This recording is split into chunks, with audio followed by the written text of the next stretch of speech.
2 Samuel 1. After the death of Saul, when David had returned from striking down the Amalekites, David remained 2 days in Ziklag. And on the 3rd day, behold, a man came from Saul's camp, with his clothes torn and dirt on his head. And when he came to David, he fell to the ground and paid homage. David said to him, "Where do you come from?" And he said to him, "I have escaped from the camp of Israel." And David said to him, "How did it go? Tell me." And he answered, "The people fled from the battle, and also many of the people have fallen and are dead. And Saul and his son Jonathan are also dead." Then David said to the young man who told him, "How do you know that Saul and his son Jonathan are dead?" And the young man who told him said, "By chance I happened to be on Mount Gilboa, and there was Saul leaning on his spear, and behold, the chariots and the horsemen were close upon him. And when he looked behind him, he saw me, and called to me. And I answered, 'Here I am.' And he said to me, 'Who are you?' I answered him, 'I am an Amalekite.' And he said to me, 'Stand beside me, and kill me, for anguish has seized me, and yet my life still lingers.' So I stood beside him, and killed him, because I was sure that he could not live after he had fallen. And I took the crown that was on his head, and the armlet that was on his arm, and I have brought them here to my lord." Then David took hold of his clothes and tore them, and so did all the men who were with him. And they mourned and wept and fasted until evening for Saul and for Jonathan his son, and for the people of the Lord and for the house of Israel, because they had fallen by the sword. And David said to the young man who told him, "Where do you come from?" And he answered, "I am the son of a sojourner, an Amalekite." David said to him, "How is it you are not afraid to put out your hand to destroy the Lord's anointed?" Then David called one of the young men and said, "Go, execute him." And he struck him down so that he died. And David said to him, "Your blood be on your head, for your own mouth has testified against you, saying, 'I have killed the Lord's anointed.'" And David lamented with this lamentation over Saul and Jonathan his son. And he said it should be taught to the people of Judah. Behold, it is written in the book of Jasher. He said, "Your glory, O Israel, is slain on your high places. How the mighty have fallen. Tell it not in Gath. Publish it not in the streets of Ashkelon, lest the daughters of the Philistines rejoice, lest the daughters of the uncircumcised exult. You mountains of Gilboa, let there be no dew or rain upon you, nor fields of offerings. For there the shield of the mighty was defiled, the shield of Saul, not anointed with oil. From the blood of the slain, from the fat of the mighty, the bow of Jonathan turned not back, and the sword of Saul returned not empty. Saul and Jonathan, beloved and lovely, in life and in death they were not divided. They were swifter than eagles. They were stronger than lions. You daughters of Israel, weep over Saul, who clothed you luxuriously in scarlet, who put ornaments of gold on your apparel. How the mighty have fallen in the midst of the battle. Jonathan lies slain on your high places. I am distressed for you, my brother Jonathan. Very pleasant have you been to me. Your love to me was extraordinary, surpassing the love of women. How the mighty have fallen, and the weapons of war perished. 2 Samuel 2. After this, David inquired of the Lord, Shall I go up into any of the cities of Judah? and the Lord said to him, Go up. David said, To which shall I go up? and he said, To Hebron.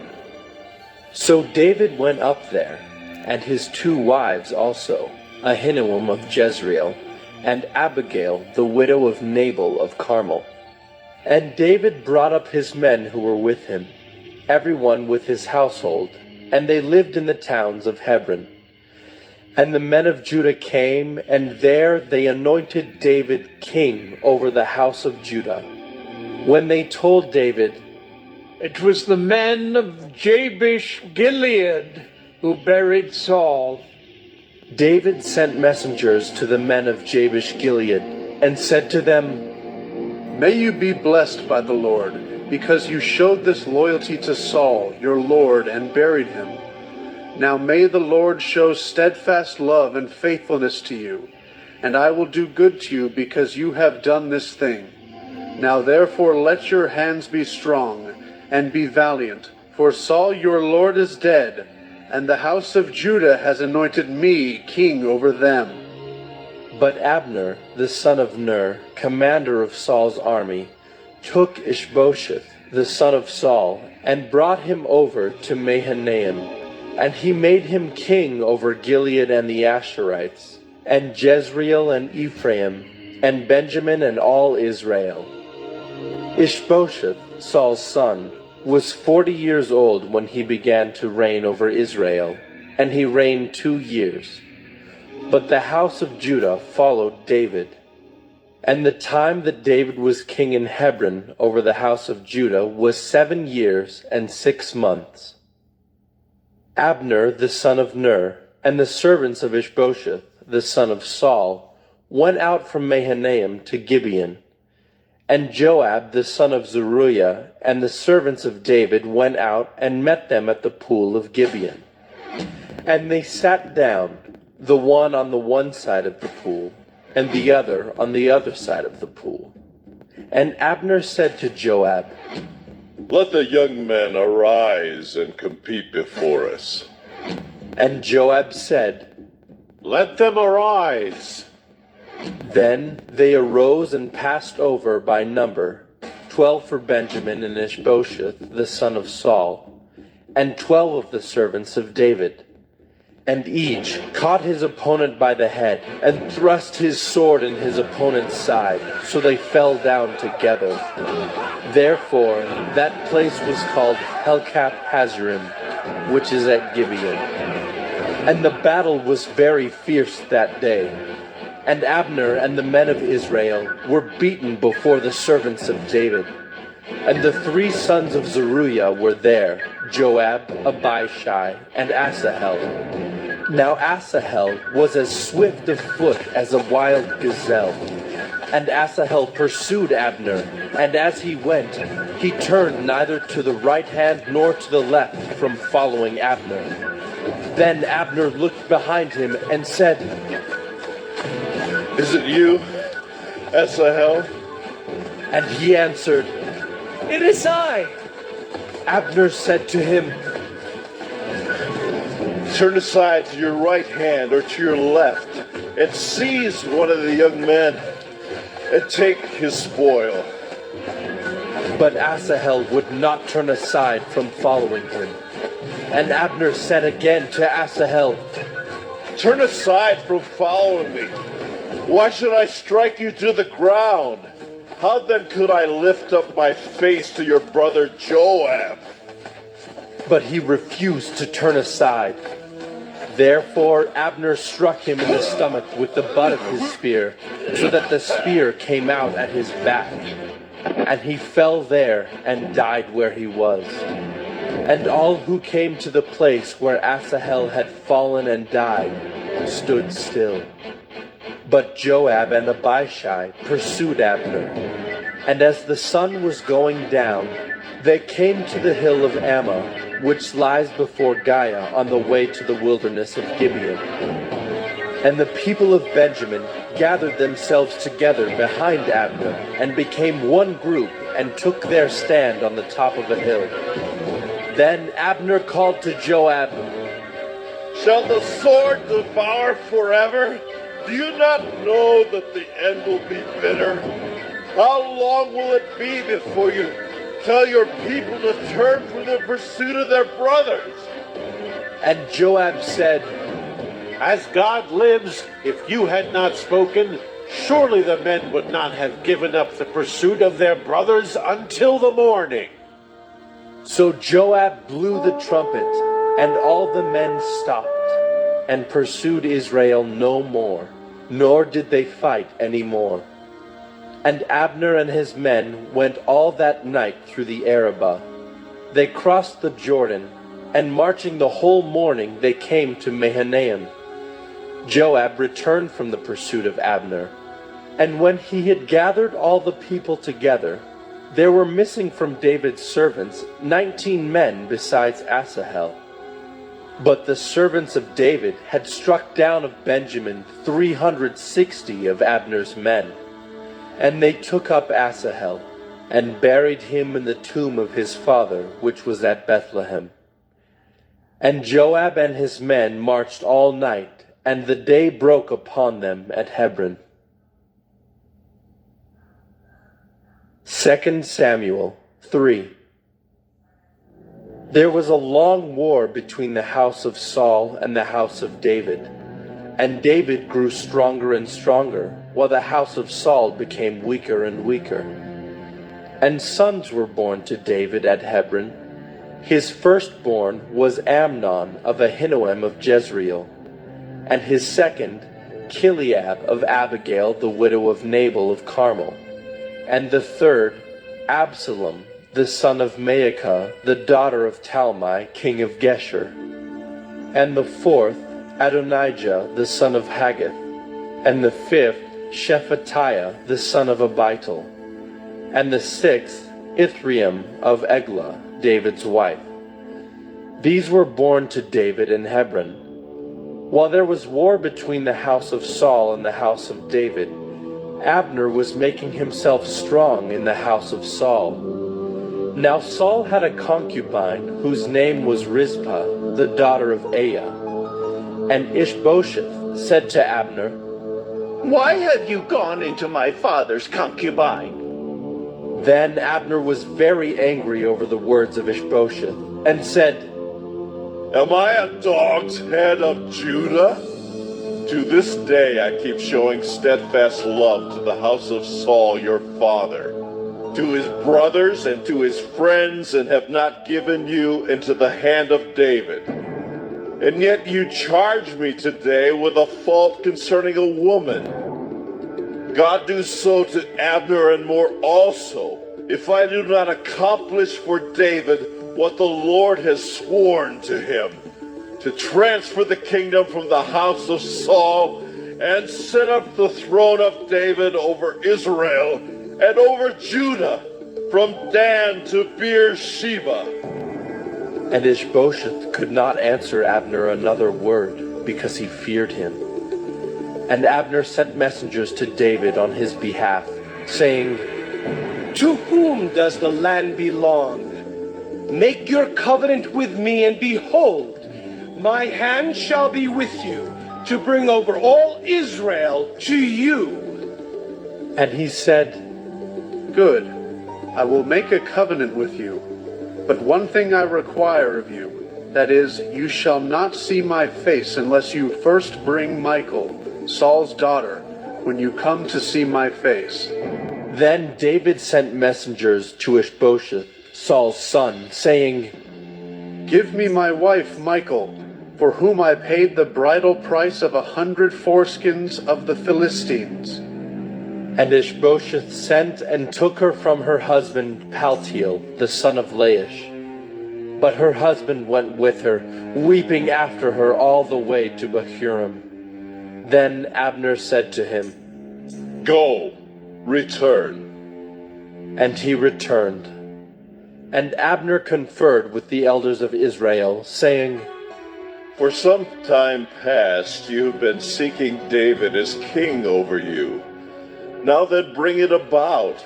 For the Lord has promised David, saying, By the hand of my servant David I will save my people Israel from the hand of the Philistines and from the hand of all their enemies.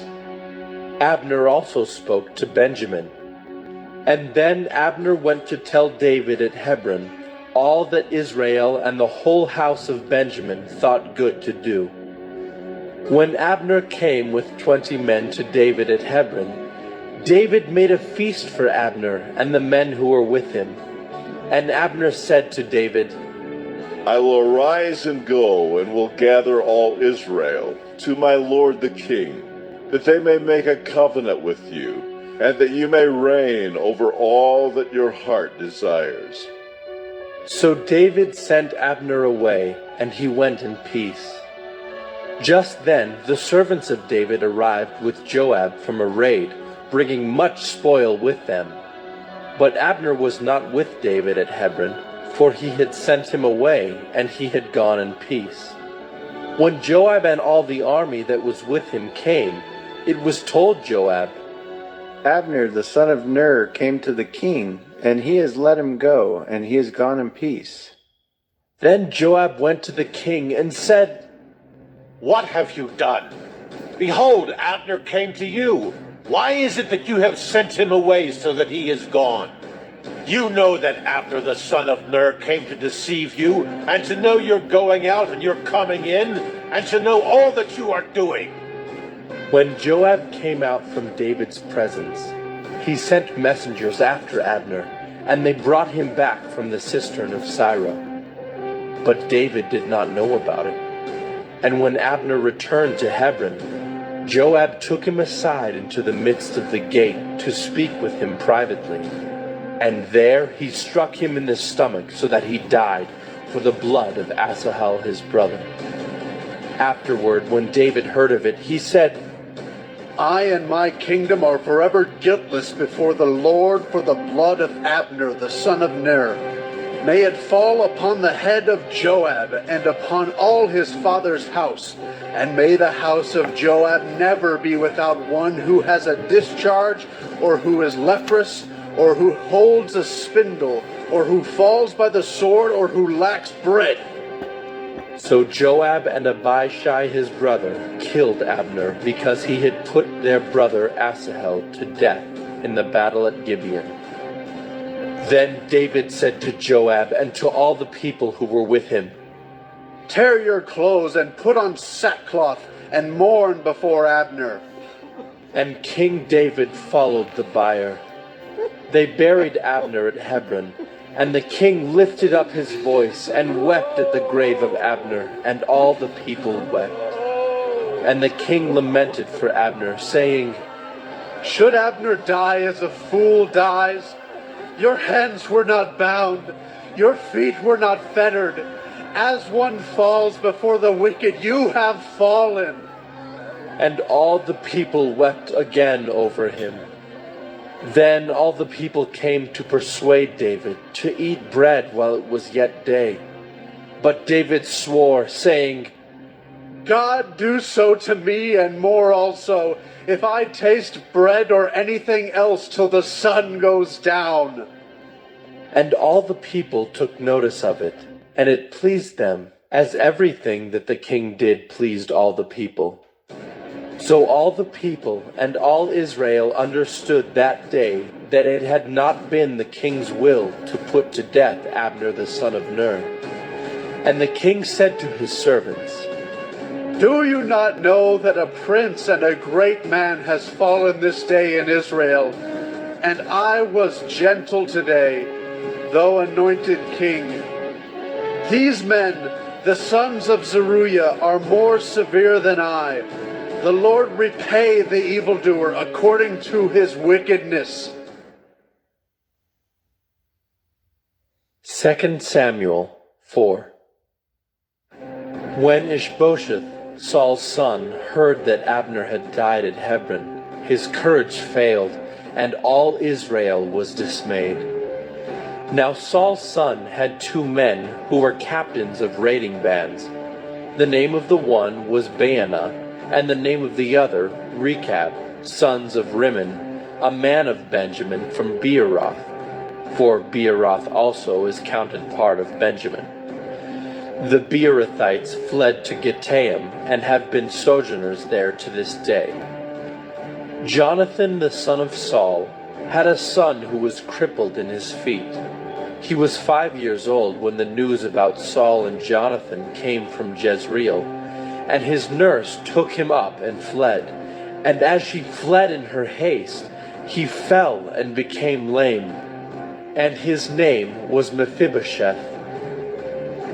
Now the sons of Rimmon the Beerothite, Rechab and Baanah, set out, and about the heat of the day they came to the house of Ishbosheth, as he was taking his noonday rest. And they came into the midst of the house as if to get wheat, and they stabbed him in the stomach. Then Rechab and Baanah his brother escaped. When they came into the house, as he lay on his bed in his bedroom, they struck him and put him to death and beheaded him. They took his head and went by the way of the Arabah all night, and brought the head of Ishbosheth to David at Hebron. And they said to the king, "Here is the head of Ishbosheth, the son of Saul, your enemy, who sought your life. The Lord has avenged my lord the king this day on Saul and on his offspring." But David answered Rechab and Baanah his brother, the sons of Rimmon the Beerothite, As the Lord lives, who has redeemed my life out of every adversity, when one told me, "Behold, Saul is dead," and thought he was bringing good news, I seized him and killed him at Ziklag, which was the reward I gave him for his news. How much more, when wicked men have killed a righteous man in his own house on his bed, shall I not now require his blood at your hand and destroy you from the earth? And David commanded his young men, and they killed them and cut off their hands and feet and hanged them beside the pool at Hebron. But they took the head of Ishbosheth and buried it in the tomb of Abner at Hebron. 2 Samuel 5. Then all the tribes of Israel came to David at Hebron and said, "Behold, we are your bone and flesh. In times past, when Saul was king over us, it was you who led out and brought in Israel. And the Lord said to you, 'You shall be shepherd of my people Israel, and you shall be prince over Israel.'"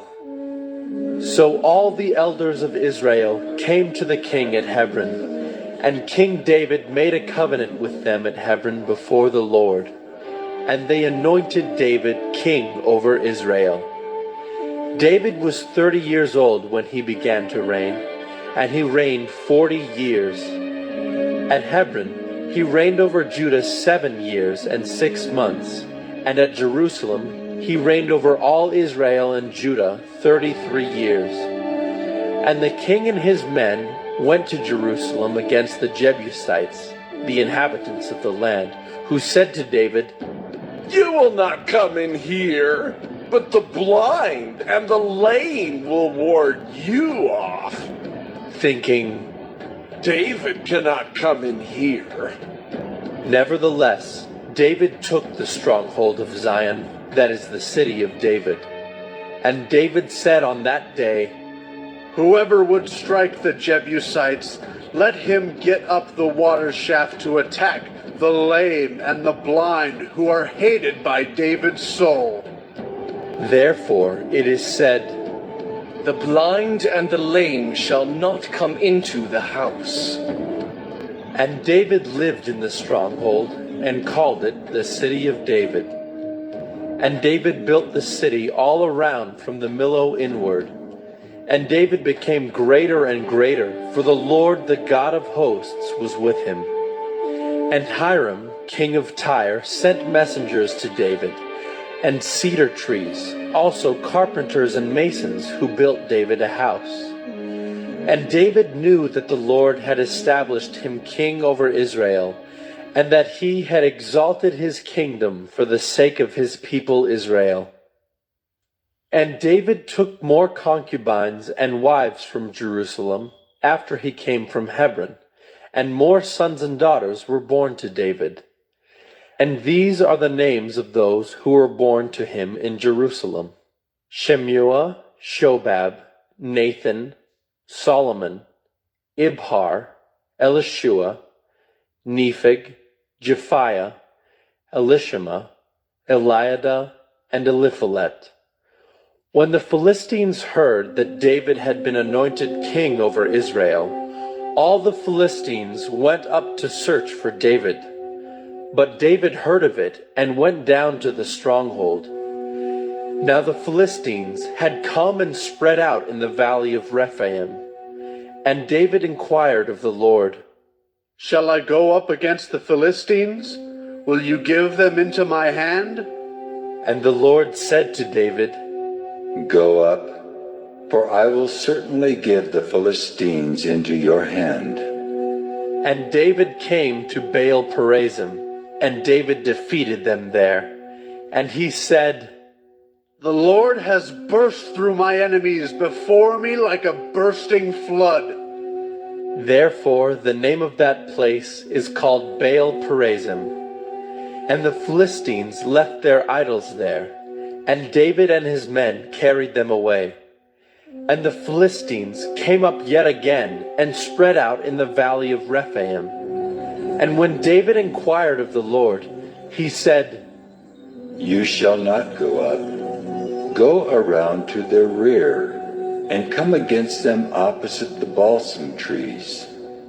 And when you hear the sound of marching in the tops of the balsam trees, then rouse yourself, for then the Lord has gone out before you to strike down the army of the Philistines. And David did as the Lord commanded him, and struck down the Philistines from Geba to Gezer. 2 Samuel 6. David again gathered all the chosen men of Israel, 30,000. And David arose and went with all the people who were with him from Baale, Judah, to bring up from there the ark of God, which is called by the name of the Lord of hosts, who sits enthroned on the cherubim. And they carried the ark of God on a new cart, and brought it out of the house of Abinadab, which was on the hill. And Uzzah and Ahio, the sons of Abinadab, were driving the new cart with the ark of God, and Ahio went before the ark. And David and all the house of Israel were making merry before the Lord, with songs and lyres and harps, and tambourines and castanets and cymbals.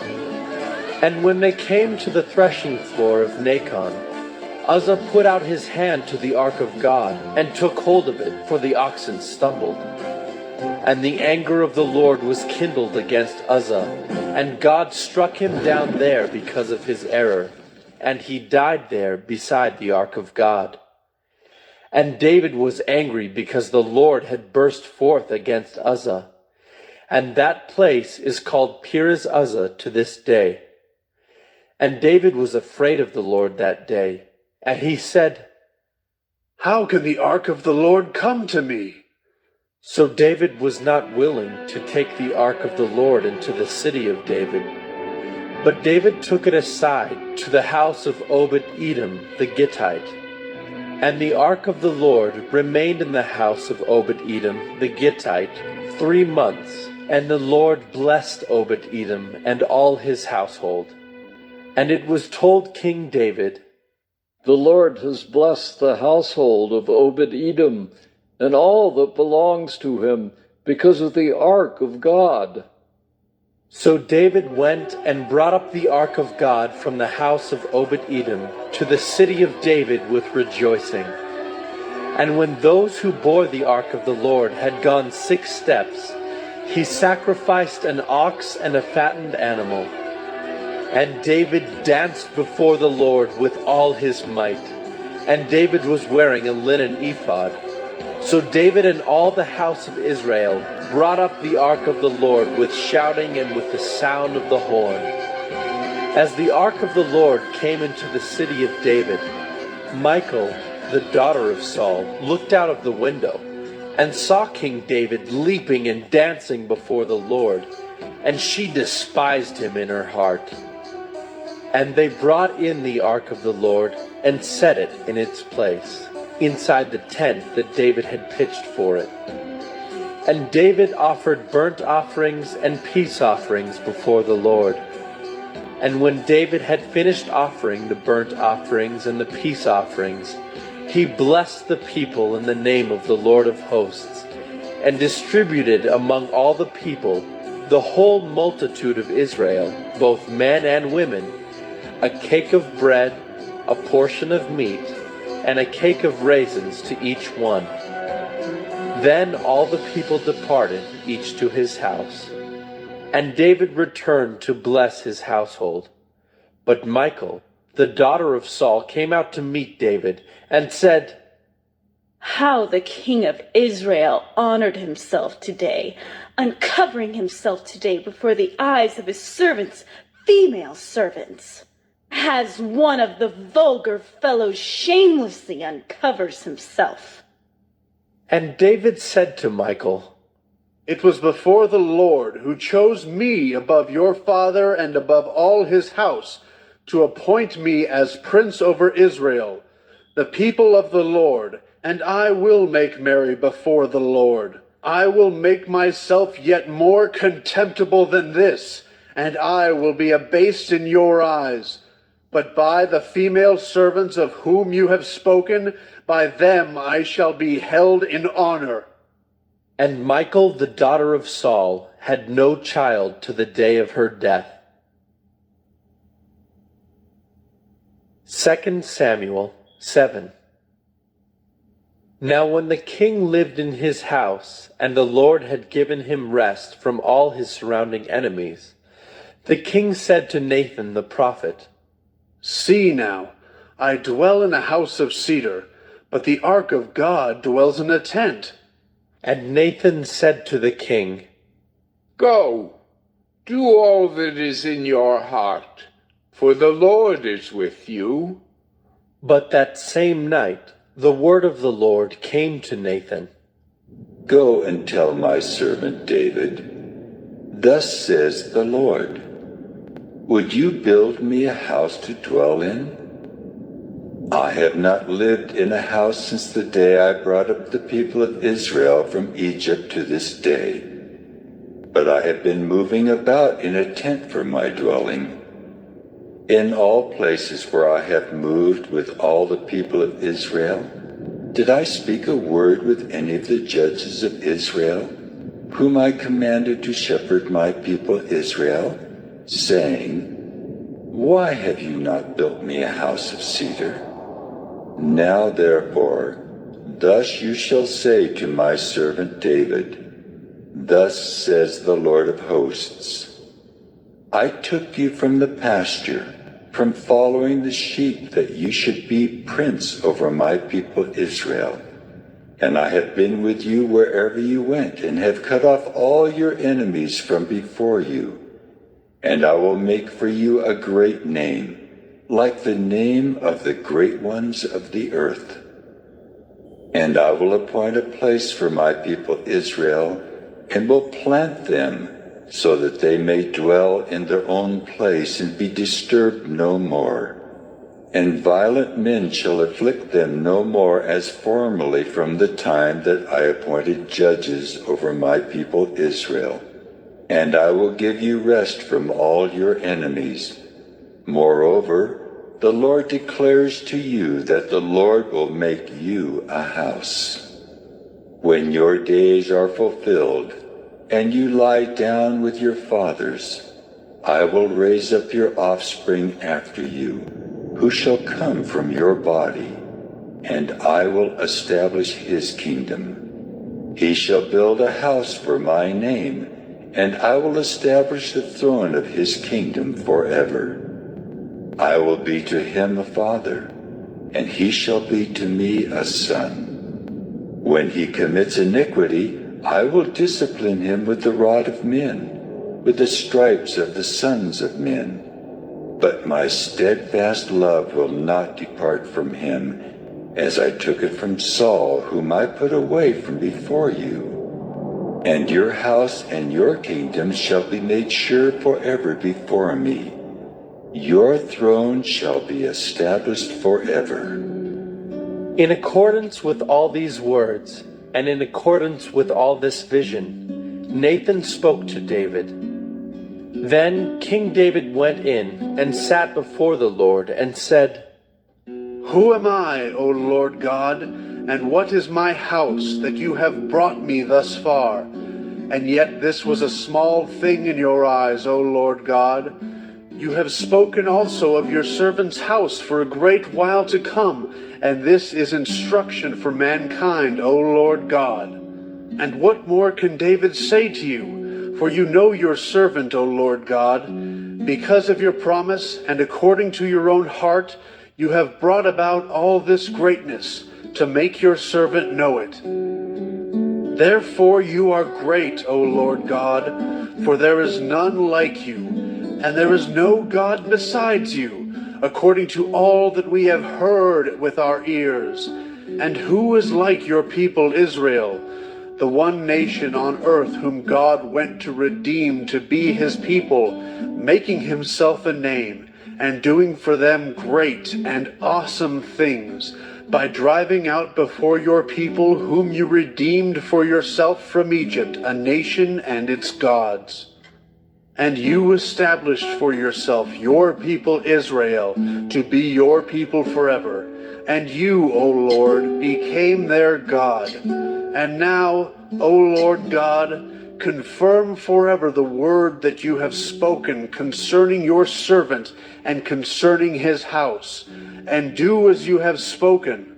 And your name will be magnified forever, saying, the Lord of hosts is God over Israel, and the house of your servant David will be established before you.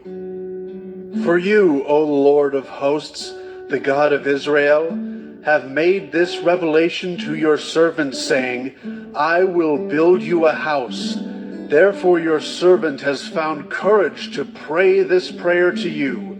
And now, O Lord God, you are God, and your words are true, and you have promised this good thing to your servant. Now therefore may it please you to bless the house of your servant, so that it may continue forever before you.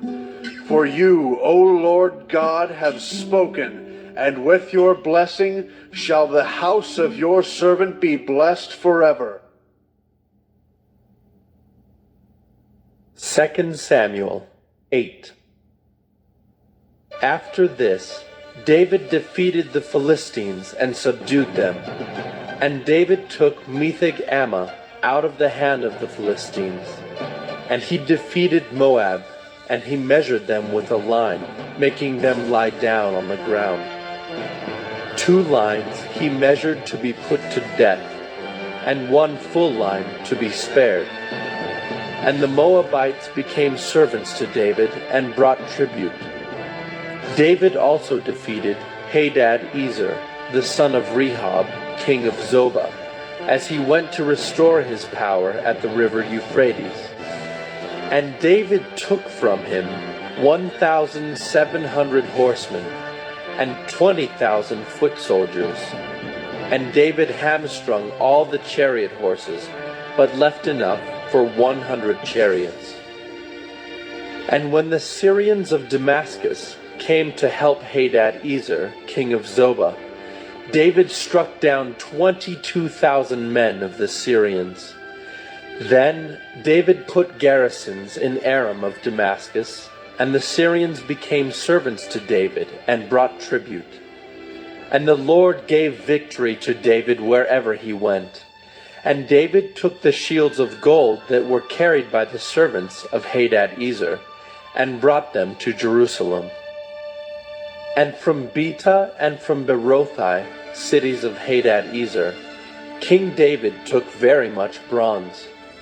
When Toi, king of Hamath, heard that David had defeated the whole army of Hadad-ezer, Toi sent his son Joram to King David to ask about his health and to bless him, because he had fought against Hadad-ezer and defeated him. For Hadad-ezer had often been at war with Toi. And Joram brought with him articles of silver, of gold, and of bronze. These also King David dedicated to the Lord, together with the silver and gold that he dedicated from all the nations he subdued, from Edom, Moab, the Ammonites, the Philistines, Amalek, and from the spoil of Hadad-ezer, the son of Rehob, king of Zobah. And David made a name for himself when he returned from striking down 18,000 Edomites in the valley of Salt. Then he put garrisons in Edom. Throughout all Edom he put garrisons, and all the Edomites became David's servants. And the Lord gave victory to David wherever he went. So David reigned over all Israel, and David administered justice and equity to all his people. Joab, the son of Zeruiah, was over the army, and Jehoshaphat, the son of Ahilud, was recorder, and Zadok, the son of Ahitub, and Ahimelech, the son of Abiathar, were priests, and Seraiah was secretary, and Benaiah, the son of Jehoiada, was over the Kerethites and the Pelethites, and David's sons were priests. 2 Samuel 9. And David said, Is there still anyone left of the house of Saul, that I may show him kindness for Jonathan's sake? Now there was a servant of the house of Saul, whose name was Ziba, and they called him to David. And the king said to him, Are you Ziba? And he said, I am your servant. And the king said, Is there not still someone of the house of Saul, that I may show the kindness of God to him? Ziba said to the king, There is still a son of Jonathan. He is crippled in his feet. The king said to him, Where is he? And Ziba said to the king, He is in the house of Machir, the son of Ammiel, at Lodebar.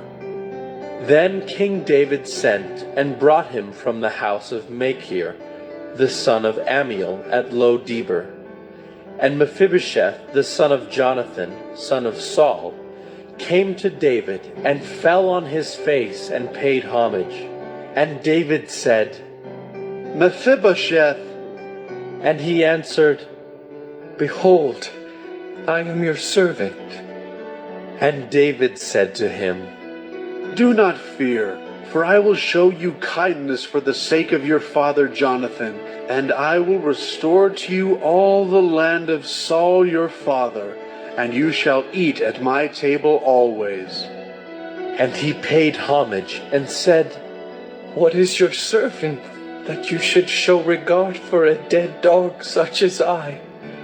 Then the king called Ziba, Saul's servant, and said to him, All that belonged to Saul and to all his house I have given to your master's grandson.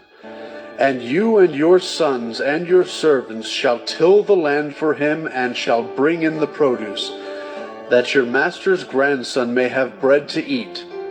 But Mephibosheth, your master's grandson, shall always eat at my table. Now Ziba had 15 sons and 20 servants. Then Ziba said to the king, According to all that my lord the king commands his servant, so will your servant do. So Mephibosheth ate at David's table like one of the king's sons. And Mephibosheth had a young son whose name was Micah. and all who lived in Ziba's house became Mephibosheth's servants. So Mephibosheth lived in Jerusalem, for he ate always at the king's table. Now he was lame in both his feet. 2 Samuel 10. After this, the king of the Ammonites died, and Hanun his son reigned in his place. And David said, I will deal loyally with Hanun the son of Nahash, as his father dealt loyally with me.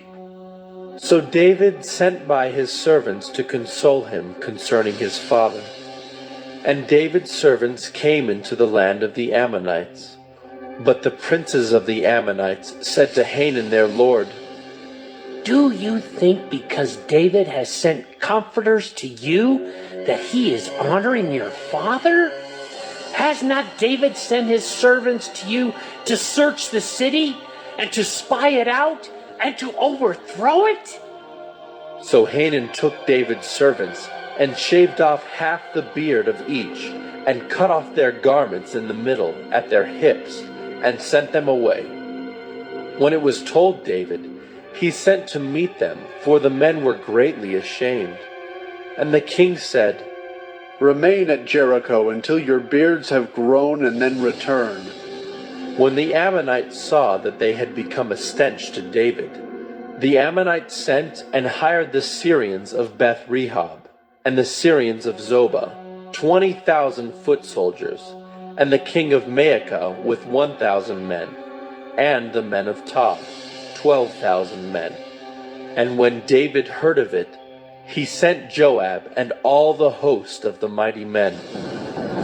And the Ammonites came out and drew up in battle array at the entrance of the gate. And the Syrians of Zobah and of Rehob, and the men of Tob and Maacah were by themselves in the open country. When Joab saw that the battle was set against him, both in front and in the rear, he chose some of the best men of Israel and arrayed them against the Syrians. The rest of his men he put in the charge of Abishai his brother, and he arrayed them against the Ammonites. And he said, If the Syrians are too strong for me, then you shall help me. But if the Ammonites are too strong for you, then I will come and help you. Be of good courage, and let us be courageous for our people and for the cities of our God, and may the Lord do what seems good to him. So Joab and the people who were with him drew near to battle against the Syrians, and they fled before him. And when the Ammonites saw that the Syrians fled, they likewise fled before Abishai and entered the city. Then Joab returned from fighting against the Ammonites and came to Jerusalem. But when the Syrians saw that they had been defeated by Israel, they gathered themselves together. And Hadad-ezer sent and brought out the Syrians who were beyond the Euphrates. They came to Helam with Shobach, the commander of the army of Hadad-ezer, at their head. And when it was told David, he gathered all Israel together and crossed the Jordan and came to Helam. The Syrians arrayed themselves against David and fought with him. And the Syrians fled before Israel, and David killed of the Syrians the men of 700 chariots and 40,000 horsemen, and wounded Shobach, the commander of their army, so that he died there. And when all the kings who were servants of Hadad-ezer saw that they had been defeated by Israel, they made peace with Israel and became subject to them. So the Syrians were afraid to save the Ammonites any more. 2 Samuel 11. In the spring of the year, the time when kings go out to battle, David sent Joab and his servants with him, and all Israel. And they ravaged the Ammonites and besieged Rabbah. But David remained at Jerusalem. It happened late one afternoon, when David arose from his couch and was walking on the roof of the king's house, that he saw from the roof a woman bathing. and the woman was very beautiful. And David sent and inquired about the woman. And one said, Is not this Bathsheba, the daughter of Eliam, the wife of Uriah the Hittite? So David sent messengers and took her, and she came to him, and he lay with her. Now she had been purifying herself from her uncleanness. Then she returned to her house. And the woman conceived, and she sent and told David, I am pregnant. So David sent word to Joab, Send me Uriah the Hittite. and Joab sent Uriah to David. When Uriah came to him, David asked how Joab was doing, and how the people were doing, and how the war was going. Then David said to Uriah, Go down to your house and wash your feet. And Uriah went out of the king's house, and there followed him a present from the king. But Uriah slept at the door of the king's house with all the servants of his lord, and did not go down to his house. When they told David, Uriah did not go down to his house, David said to Uriah, Have you not come from a journey? Why did you not go down to your house? Uriah said to David, The ark and Israel and Judah dwell in booths, and my lord Joab and the servants of my lord are camping in the open field. Shall I then go to my house to eat and to drink and to lie with my wife? As you live and as your soul lives, I will not do this thing. Then David said to Uriah, Remain here today also, and tomorrow I will send you back. So Uriah remained in Jerusalem that day and the next. And David invited him, and he ate in his presence and drank, so that he made him drunk. And in the evening he went out to lie on his couch with the servants of his lord, but he did not go down to his house. In the morning David wrote a letter to Joab, and sent it by the hand of Uriah. In the letter he wrote, Set Uriah in the forefront of the hardest fighting, and then draw back from him, that he may be struck down and die. And as Joab was besieging the city, he assigned Uriah to the place where he knew there were valiant men. And the men of the city came out and fought with Joab, and some of the servants of David among the people fell. Uriah the Hittite also died. Then Joab sent and told David all the news about the fighting. And he instructed the messenger, When you have finished telling all the news about the fighting to the king, then, if the king's anger rises, and if he says to you, Why did you go so near the city to fight? Did you not know that they would shoot from the wall? Who killed Abimelech, the son of Jerubasheth? Did not a woman cast an upper millstone on him from the wall, so that he died at Thebes? Why did you go so near the wall? Then you shall say, Your servant Uriah the Hittite is dead also. So the messenger went and came and told David all that Joab had sent him to tell. The messenger said to David, The men gained an advantage over us and came out against us in the field, but we drove them back to the entrance of the gate. Then the archers shot at your servants from the wall. Some of the king's servants are dead, and your servant Uriah the Hittite is dead also. David said to the messenger, Thus shall you say to Joab, Do not let this matter trouble you, for the sword devours now one and now another. Strengthen your attack against the city and overthrow it, and encourage him. When the wife of Uriah heard that Uriah her husband was dead, she lamented over her husband. And when the mourning was over, David sent and brought her to his house, and she became his wife and bore him a son. But the thing that David had done displeased the Lord. 2 Samuel 12. And the Lord sent Nathan to David. He came to him and said to him, There were 2 men in a certain city, the one rich and the other poor. The rich man had very many flocks and herds, but the poor man had nothing but one little ewe lamb, which he had bought. And he brought it up, and it grew up with him and with his children.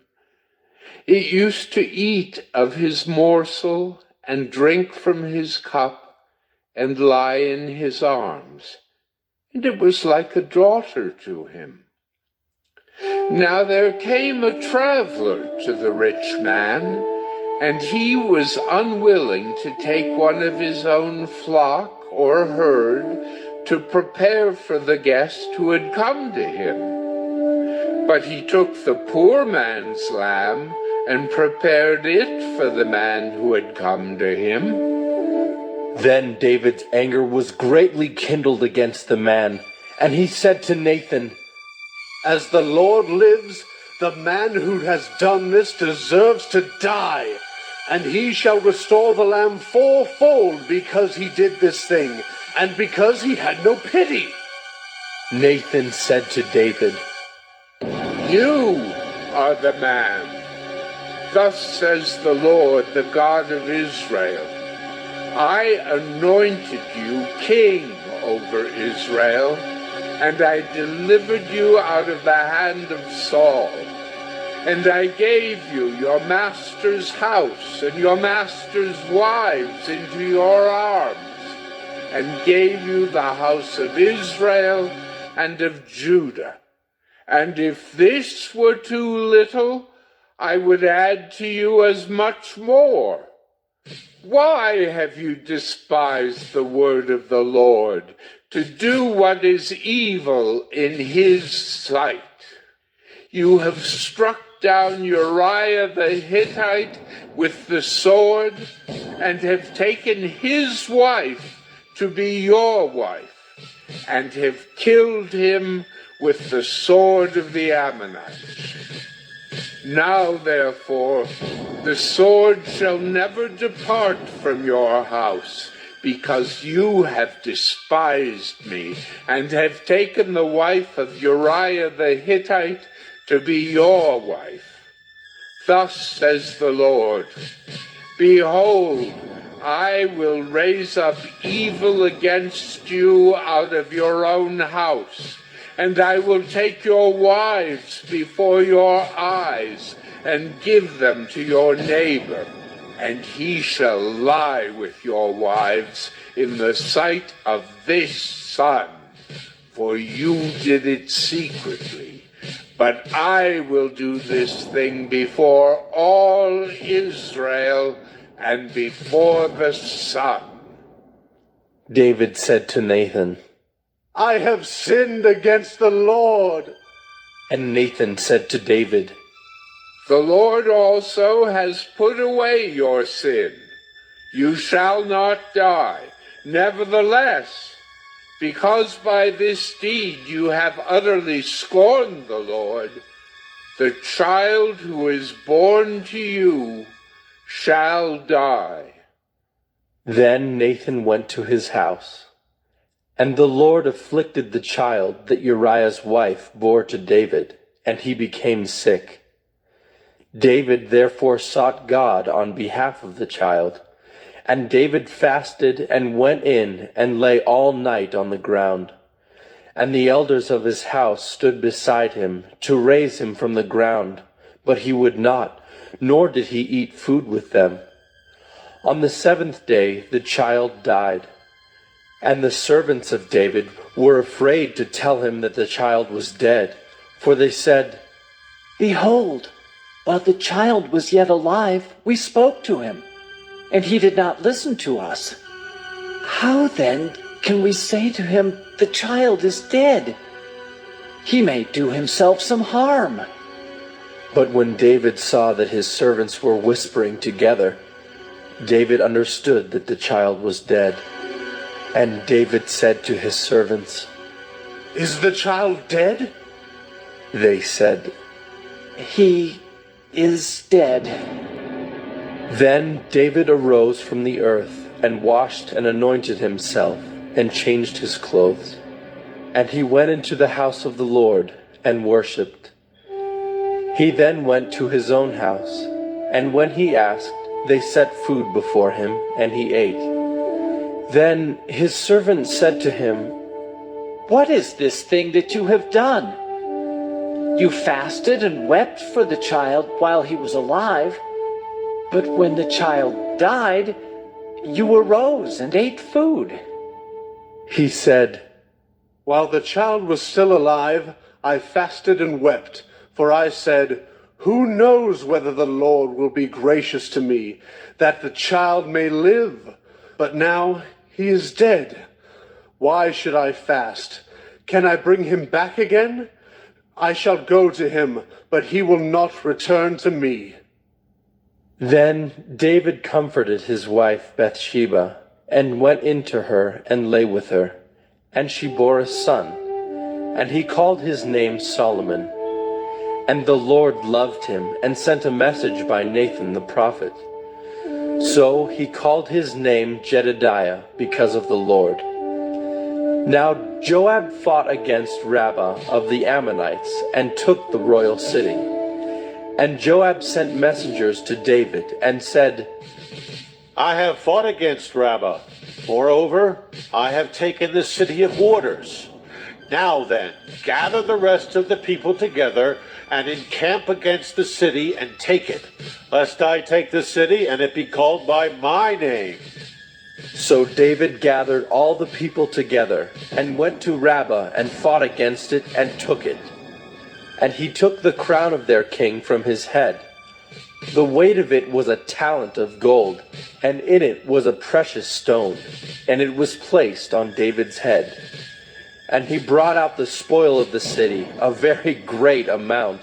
And he brought out the people who were in it, and set them to labor with saws and iron picks and iron axes, and made them toil at the brick kilns. And thus he did to all the cities of the Ammonites. Then David and all the people returned to Jerusalem. 2 Samuel 13. Now Absalom, David's son, had a beautiful sister, whose name was Tamar. And after a time, Amnon, David's son, loved her. And Amnon was so tormented that he made himself ill because of his sister Tamar, for she was a virgin, and it seemed impossible to Amnon to do anything to her.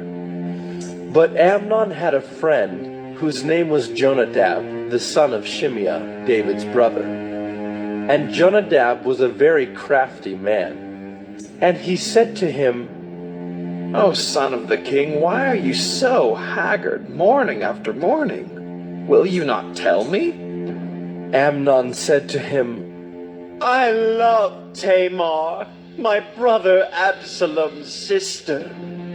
Jonadab said to him, Lie down on your bed and pretend to be ill, and when your father comes to see you, say to him, Let my sister Tamar come and give me bread to eat, and prepare the food in my sight, that I may see it and eat it from her hand.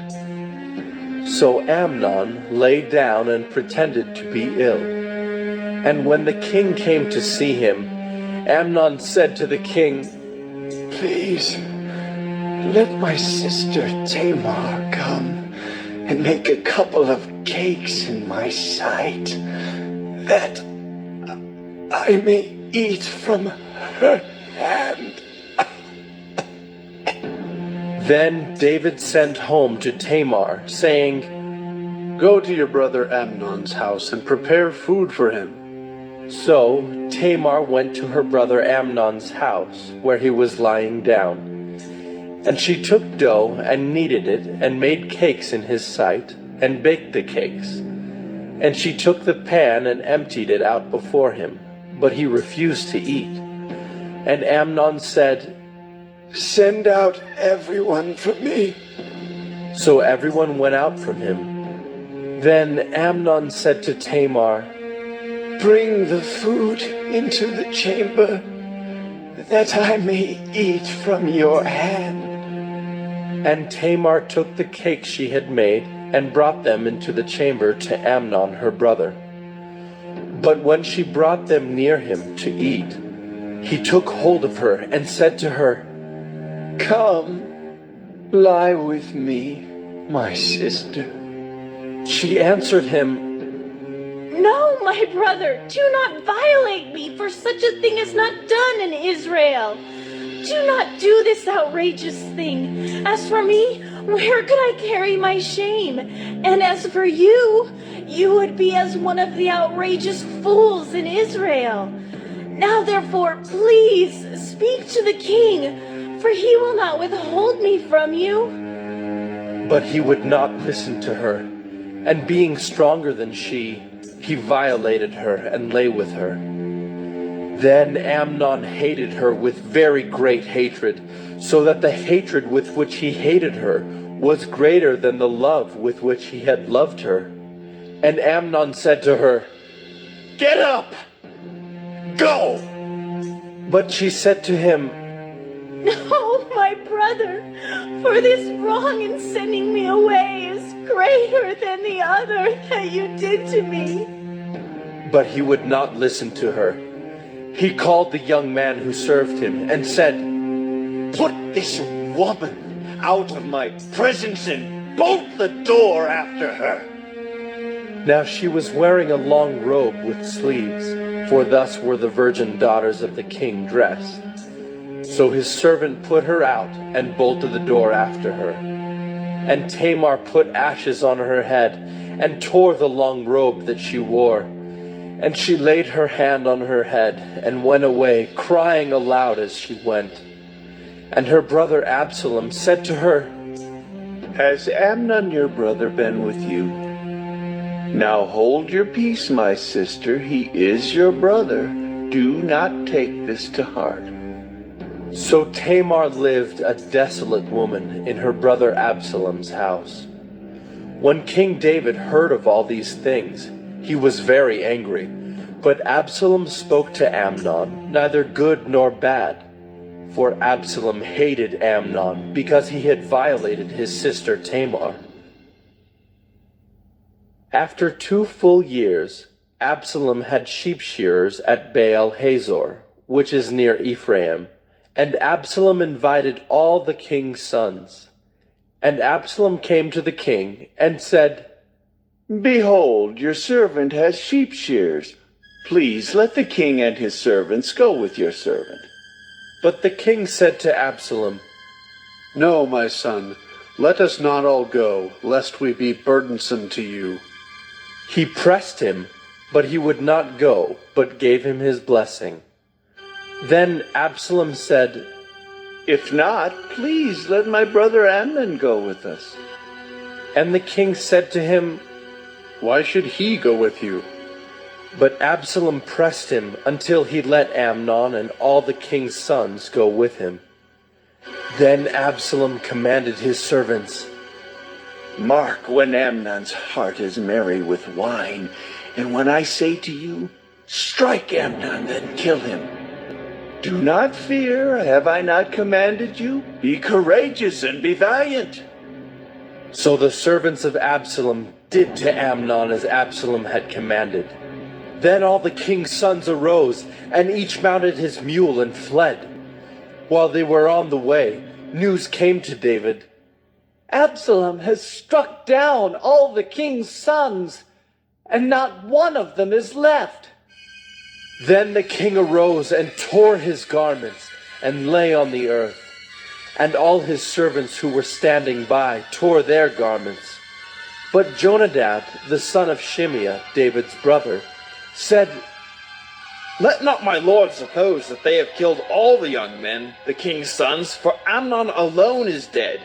For by the command of Absalom, this has been determined from the day he violated his sister Tamar. Now, therefore, let not my lord the king so take it to heart, as to suppose that all the king's sons are dead, for Amnon alone is dead. But Absalom fled, and the young man who kept the watch lifted up his eyes and looked, and behold, many people were coming from the road behind him by the side of the mountain. And Jonadab said to the king, Behold, the king's sons have come. As your servant said, so it has come about. And as soon as he had finished speaking, behold, the king's sons came and lifted up their voice and wept. And the king also and all his servants wept very bitterly. But Absalom fled and went to Talmai, the son of Ammihud, king of Geshur. And David mourned for his son day after day. So Absalom fled and went to Geshur, and was there 3 years. And the spirit of the king longed to go out to Absalom, because he was comforted about Amnon, since he was dead. 2 Samuel 14. Now Joab, the son of Zeruiah, knew that the king's heart went out to Absalom. And Joab sent to Tekoa, and brought from there a wise woman, and said to her, Pretend to be a mourner, and put on mourning garments. Do not anoint yourself with oil, but behave like a woman who has been mourning many days for the dead. Go to the king, and speak thus to him. So Joab put the words in her mouth. When the woman of Tekoa came to the king, she fell on her face to the ground and paid homage, and said, Save me, O king. And the king said to her, What is your trouble? She answered, Alas, I am a widow. My husband is dead. And your servant had 2 sons, and they quarreled with one another in the field. There was no one to separate them. And one struck the other and killed him. And now the whole clan has risen against your servant, and they say, Give up the man who struck his brother, that we may put him to death for the life of his brother whom he killed. And so they would destroy the heir also. Thus they would quench my coal that is left, and leave to my husband neither name nor remnant on the face of the earth.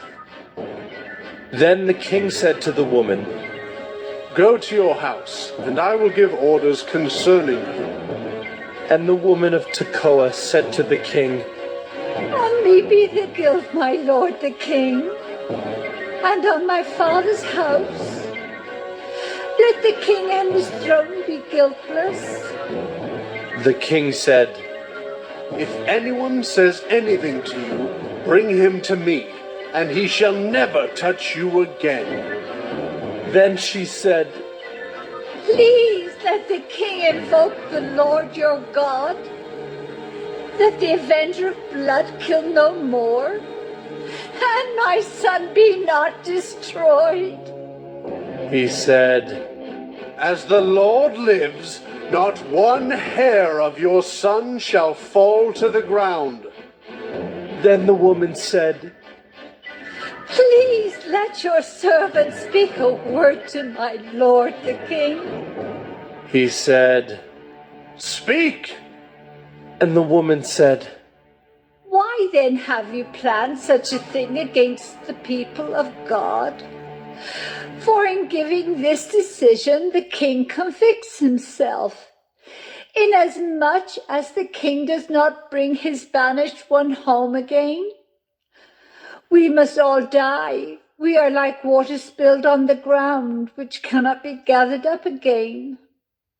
But God will not take away life, and he devises means so that the banished one will not remain an outcast.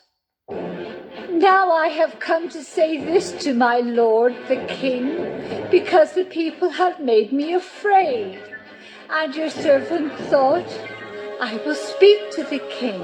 It may be that the king will perform the request of his servant. For the king will hear and deliver his servant from the hand of the man who would destroy me, and my son together from the heritage of God. And your servant thought, the word of my lord the king will set me at rest. For my lord the king is like the angel of God to discern good and evil. The Lord your God be with you. Then the king answered the woman, Do not hide from me anything I ask you. And the woman said, Let my lord the king speak. The king said, Is the hand of Joab with you in all this? The woman answered and said, As surely as you live, my lord the king, one cannot turn to the right hand or to the left from anything that my lord the king has said. It was your servant Joab who commanded me. It was he who put all these words in the mouth of your servant. In order to change the course of things, your servant Joab did this. But my Lord has wisdom like the wisdom of the angel of God, to know all things that are on the earth. Then the king said to Joab, Behold now, I grant this. Go, bring back the young man Absalom. And Joab fell on his face to the ground, and paid homage, and blessed the king. And Joab said, Today your servant knows that I have found favor in your sight, my lord the king, in that the king has granted the request of his servant. So Joab arose and went to Geshur and brought Absalom to Jerusalem. And the king said, Let him dwell apart in his own house. He is not to come into my presence. So Absalom lived apart in his own house, and did not come into the king's presence. Now in all Israel there was no one so much to be praised for his handsome appearance as Absalom. From the sole of his foot to the crown of his head there was no blemish in him. And when he cut the hair of his head, for at the end of every year he used to cut it, when it was heavy on him, he cut it. He weighed the hair of his head, 200 shekels by the king's weight. There were born to Absalom 3 sons, and 1 daughter, whose name was Tamar. She was a beautiful woman. So Absalom lived 2 full years in Jerusalem without coming into the king's presence. Then Absalom sent for Joab to send him to the king, but Joab would not come to him. And he sent a second time, but Joab would not come. Then he said to his servants, See, Joab's field is next to mine, and he has barley there. Go and set it on fire. So Absalom's servants set the field on fire. Then Joab arose and went to Absalom at his house, and said to him, Why have your servants set my field on fire? Absalom answered Joab, Behold, I send word to you. Come here that I may send you to the king to ask, Why have I come from Geshur? It would be better for me to be there still. Now therefore let me go into the presence of the king, and if there is guilt in me, let him put me to death. Then Joab went to the king and told him, and he summoned Absalom. So he came to the king and bowed himself on his face to the ground before the king, and the king kissed Absalom. 2 Samuel 15. After this, Absalom got himself a chariot and horses, and 50 men to run before him. And Absalom used to rise early and stand beside the way of the gate. And when any man had a dispute to come before the king for judgment, Absalom would call to him and say, "From what city are you?" And when he said, "Your servant is of such and such a tribe in Israel," Absalom would say to him, "See, your claims are good and right, but there is no man designated by the king to hear you." Then Absalom would say, "Oh, that I were judge in the land. Then every man with a dispute or cause might come to me, and I would give him justice." And whenever a man came near to pay homage to him, he would put out his hand and take hold of him and kiss him. Thus Absalom did to all of Israel who came to the king for judgment. So Absalom stole the hearts of the men of Israel.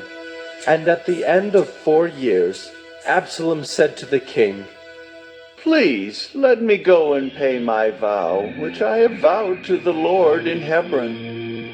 For your servant vowed a vow while I lived at Geshur in Aram, saying, 'If the Lord will indeed bring me back to Jerusalem, then I will offer worship to the Lord.'" The king said to him, "Go in peace." So he arose and went to Hebron.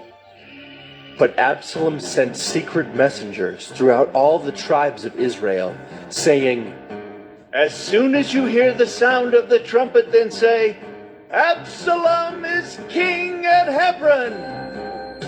With Absalom went 200 men from Jerusalem who were invited guests, and they went in their innocence and knew nothing. And while Absalom was offering the sacrifices, he sent for Ahithophel, the Gilonite, David's counselor, from his city Gilo.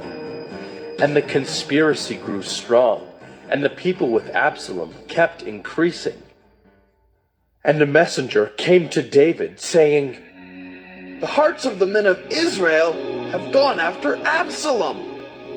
Then David said to all his servants who were with him at Jerusalem, "Arise, and let us flee, or else there will be no escape for us from Absalom. Go quickly, lest he overtake us quickly and bring down ruin on us and strike the city with the edge of the sword." And the king's servant said to the king, "Behold, your servants are ready to do whatever my lord the king decides." So the king went out and all his household after him. And the king left 10 concubines to keep the house. And the king went out and all the people after him. And they halted at the last house. And all his servants passed by him, and all the Kerethites, and all the Pelethites, and all the 600 Gittites who had followed him from Gath, passed on before the king. Then the king said to Ittai the Gittite, "Why do you also go with us? Go back and stay with the king, for you are a foreigner, and also an exile from your home. You came only yesterday, and shall I today make you wander about with us? Since I go, I know not where. Go back and take your brothers with you, and may the Lord show steadfast love and faithfulness to you." But Ittai answered the king, "As the Lord lives, and as my lord the king lives, wherever my lord the king shall be, whether for death or for life, there also will your servant be." And David said to Ittai, "Go then, pass on." So Ittai the Gittite passed on with all his men and all the little ones who were with him. And all the land wept aloud as all the people passed by. And the king crossed the brook Kidron, and all the people passed on toward the wilderness. And Abiathar came up, and behold, Zadok came also with all the Levites, bearing the ark of the covenant of God. And they set down the ark of God until the people had all passed out of the city. Then the king said to Zadok, carry the ark of God back into the city. If I find favor in the eyes of the Lord, he will bring me back and let me see both it and his dwelling place. But if he says, I have no pleasure in you, behold, here I am. Let him do to me what seems good to him. The king also said to Zadok the priest, Are you not a seer? Go back to the city in peace with your 2 sons, Ahimaaz your son, and Jonathan the son of Abiathar. See, I will wait at the fords of the wilderness until word comes from you to inform me. So Zadok and Abiathar carried the ark of God back to Jerusalem, and they remained there. But David went up the ascent of the Mount of Olives, weeping as he went, barefoot and with his head covered. And all the people who were with him covered their heads, and they went up weeping as they went. And it was told David, Ahithophel is among the conspirators with Absalom. And David said, O Lord, please turn the counsel of Ahithophel into foolishness. While David was coming to the summit, where God was worshipped, behold, Hushai the Archite came to meet him with his coat torn and dirt on his head. David said to him, If you go on with me, you will be a burden to me. But if you return to the city and say to Absalom, I will be your servant, O king, as I have been your father's servant in time past, so now I will be your servant. Then you will defeat for me the counsel of Ahithophel. Are not Zadok and Abiathar the priests with you there? So whatever you hear from the king's house, tell it to Zadok and Abiathar the priests. Behold, their 2 sons are with them there, Ahimaaz, Zadok's son, and Jonathan, Abiathar's son, and by them you shall send to me everything you hear. So Hushai, David's friend, came into the city, just as Absalom was entering Jerusalem. 2 Samuel 16. When David had passed a little beyond the summit, Ziba, the servant of Mephibosheth, met him, with a couple of donkeys saddled, bearing 200 loaves of bread, 100 bunches of raisins, 100 of summer fruits, and a skin of wine. And the king said to Ziba, Why have you brought these? Ziba answered, The donkeys are for the king's household to ride on, the bread and summer fruit for the young men to eat, and the wine for those who faint in the wilderness to drink. And the king said, And where is your master's son? Ziba said to the king, Behold, he remains in Jerusalem. For he said, Today the house of Israel will give me back the kingdom of my father. Then the king said to Ziba, Behold, all that belonged to Mephibosheth is now yours. And Ziba said, I pay homage. Let me ever find favor in your sight, my lord, the king. When King David came to Bahurim, there came out a man of the family of the house of Saul, whose name was Shimei, the son of Gera. And as he came, he cursed continually. And he threw stones at David, and at all the servants of King David, and all the people and all the mighty men were on his right hand and on his left. And Shimei said as he cursed, Get out, you man of blood, you worthless man! The Lord has avenged on you all the blood of the house of Saul, in whose place you have reigned, and the Lord has given the kingdom into the hand of your son Absalom. See, your evil is on you, for you are a man of blood! Then Abishai the son of Zeruiah said to the king, Why should this dead dog curse my lord the king? Let me go over and take off his head. But the king said, "What have I to do with you, you sons of Zeruiah? If he is cursing because the Lord has said to him, 'Curse David,' who then shall say, 'Why have you done so?'" And David said to Abishai and to all his servants, "Behold, my own son seeks my life. How much more now may this Benjaminite? Leave him alone and let him curse, for the Lord has told him to. It may be that the Lord will look on the wrong done to me, and that the Lord will repay me with good for his cursing today." So David and his men went on the road, while Shimei went along on the hillside opposite him, and cursed as he went, and threw stones at him and flung dust. And the king and all the people who were with him arrived weary at the Jordan, and there he refreshed himself. Now Absalom and all the people, the men of Israel, came to Jerusalem, and Ahithophel with him.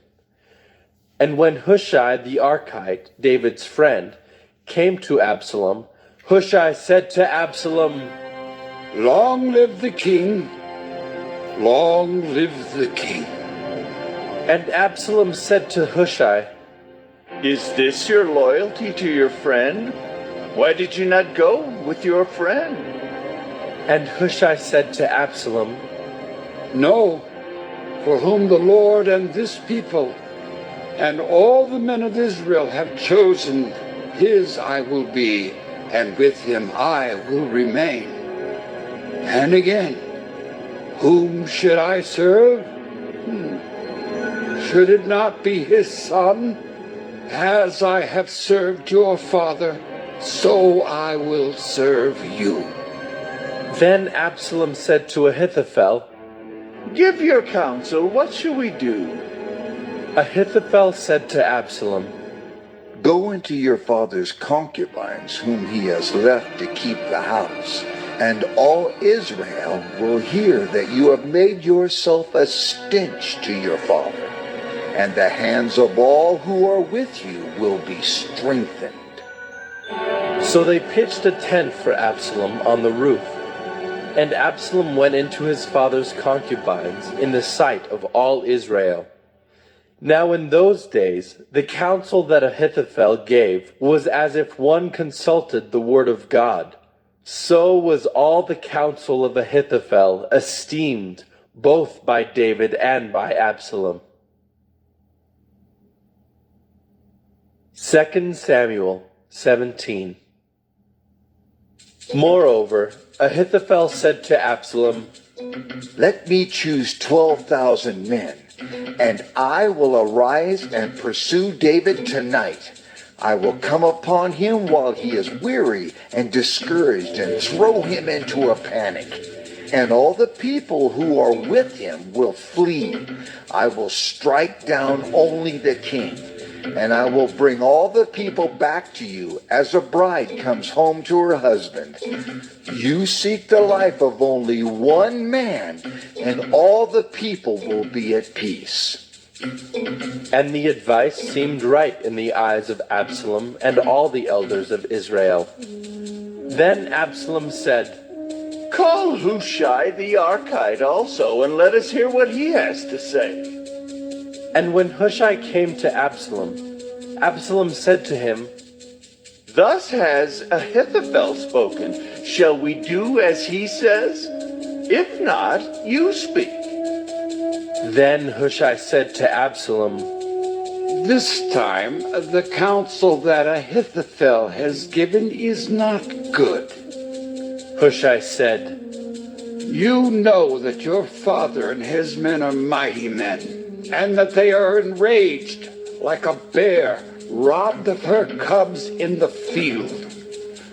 Besides, your father is expert in war. He will not spend the night with the people.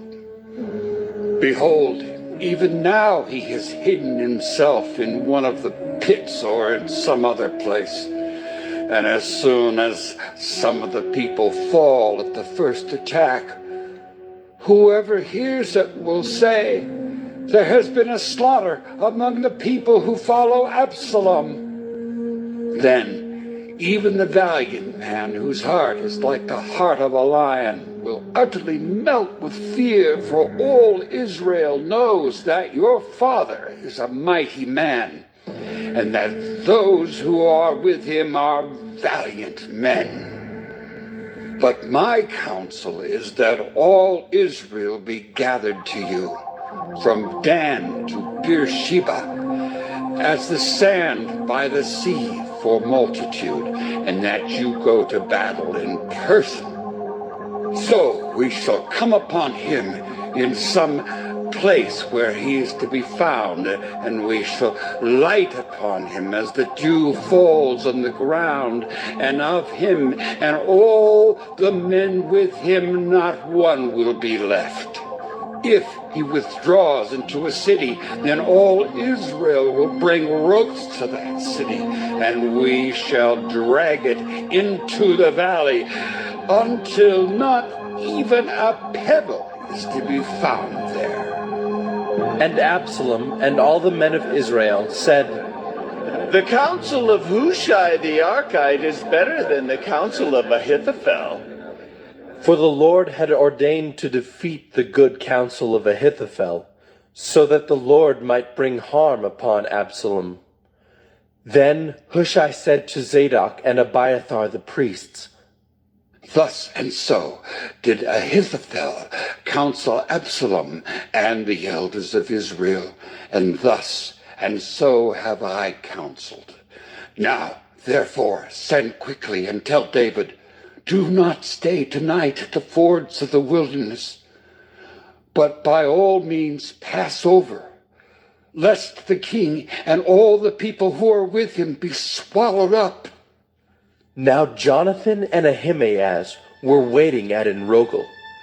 A female servant was to go and tell them, and they were to go and tell King David, for they were not to be seen entering the city. But a young man saw them and told Absalom. So both of them went away quickly and came to the house of a man at Bahurim, who had a well in his courtyard, and they went down into it. And the woman took and spread a covering over the well's mouth, and scattered grain on it, and nothing was known of it. When Absalom's servants came to the woman at the house, they said, Where are Ahimaaz and Jonathan? And the woman said to them, They have gone over the brook of water. And when they had sought and could not find them, they returned to Jerusalem. After they had gone, the men came up out of the well, and went and told King David. They said to David, Arise, and go quickly over the water, for thus and so has Ahithophel counseled against you. Then David arose, and all the people who were with him, and they crossed the Jordan. By daybreak not one was left who had not crossed the Jordan. When Ahithophel saw that his counsel was not followed, he saddled his donkey and went off home to his own city. He set his house in order and hanged himself, and he died and was buried in the tomb of his father. Then David came to Mahanaim, and Absalom crossed the Jordan with all the men of Israel. Now Absalom had set Amasa over the army instead of Joab. Amasa was the son of a man named Ithra the Ishmaelite, who had married Abigail, the daughter of Nahash, sister of Zeruiah, Joab's mother. And Israel and Absalom encamped in the land of Gilead. When David came to Mahanaim, Shobai, the son of Nahash, from Rabbah of the Ammonites, and Machir, the son of Ammiel, from Lo-debar, and Barzillai, the Gileadite, from Rogelim, brought beds, basins, and earthen vessels, wheat, barley, flour, parched grain, beans, and lentils, honey and curds and sheep and cheese from the herd, for David and the people with him to eat. For they said, The people are hungry and weary and thirsty in the wilderness. 2 Samuel 18. Then David mustered the men who were with him, and set over them commanders of thousands and commanders of hundreds. And David sent out the army, 1/3 under the command of Joab, 1/3 under the command of Abishai the son of Zeruiah, Joab's brother, and 1/3 under the command of Ittai the Gittite. And the king said to the men, I myself will also go out with you. But the men said, You shall not go out, for if we flee, they will not care about us. If half of us die, they will not care about us. But you are worth 10,000 of us. Therefore it is better that you send us help from the city. The king said to them, Whatever seems best to you, I will do. So the king stood at the side of the gate, while all the army marched out by hundreds and by thousands. And the king ordered Joab and Abishai and Ittai, Deal gently for my sake with the young man Absalom. And all the people heard when the king gave orders to all the commanders about Absalom. So the army went out into the field against Israel, and the battle was fought in the forest of Ephraim. And the men of Israel were defeated there by the servants of David, and the loss there was great on that day, 20,000 men. The battle spread over the face of all the country, and the forest devoured more people that day than the sword. And Absalom happened to meet the servants of David. Absalom was riding on his mule, and the mule went under the thick branches of a great oak, and his head caught fast in the oak, and he was suspended between heaven and earth, while the mule that was under him went on. And a certain man saw it, and told Joab, Behold, I saw Absalom hanging in an oak. Joab said to the man who told him, What? You saw him? Why then did you not strike him there to the ground? I would have been glad to give you 10 pieces of silver and a belt. But the man said to Joab, Even if I felt in my hand the weight of 1,000 pieces of silver, I would not reach out my hand against the king's son. For in our hearing the king commanded you and Abishai and Ittai, for my sake protect the young man Absalom. On the other hand, if I had dealt treacherously against his life, and there is nothing hidden from the king, then you yourself would have stood aloof. Joab said, I will not waste time like this with you. And he took 3 javelins in his hand, and thrust them into the heart of Absalom while he was still alive in the oak. And 10 young men, Joab's armor-bearers, surrounded Absalom and struck him and killed him. Then Joab blew the trumpet, and the troops came back from pursuing Israel, for Joab restrained them. And they took Absalom and threw him into a great pit in the forest, and raised over him a very great heap of stones. And all Israel fled, everyone to his own home. Now Absalom in his lifetime had taken and set up for himself the pillar that is in the king's valley, for he said, I have no son to keep my name in remembrance. He called the pillar after his own name, and it is called Absalom's monument to this day. Then Ahimaaz the son of Zadok said, Let me run and carry news to the king that the Lord has delivered him from the hand of his enemies. And Joab said to him, You are not to carry news today. You may carry news another day, but today you shall carry no news, because the king's son is dead. Then Joab said to the Cushite, Go, tell the king what you have seen. The Cushite bowed before Joab and ran. Then Ahimaaz the son of Zadok said again to Joab, Come what may, let me also run after the Cushite. And Joab said, Why will you run, my son, seeing that you will have no reward for the news? Come what may, he said, I will run. So he said to him, Run! Then Ahimaaz ran by the way of the plain, and outran the Cushite.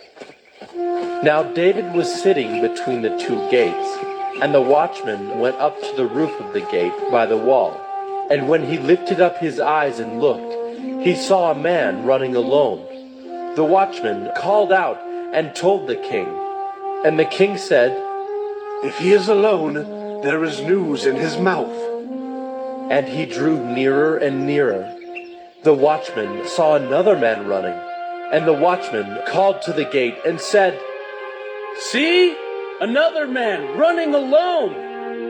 The king said, He also brings news. The watchman said, I think the running of the first is like the running of Ahimaaz, the son of Zadok. And the king said, He is a good man and comes with good news.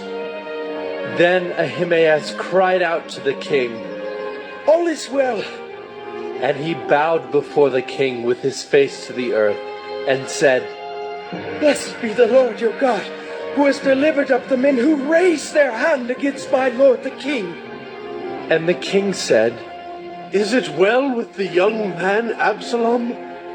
Ahimaaz answered, When Joab sent the king's servant, your servant, I saw a great commotion, but I do not know what it was.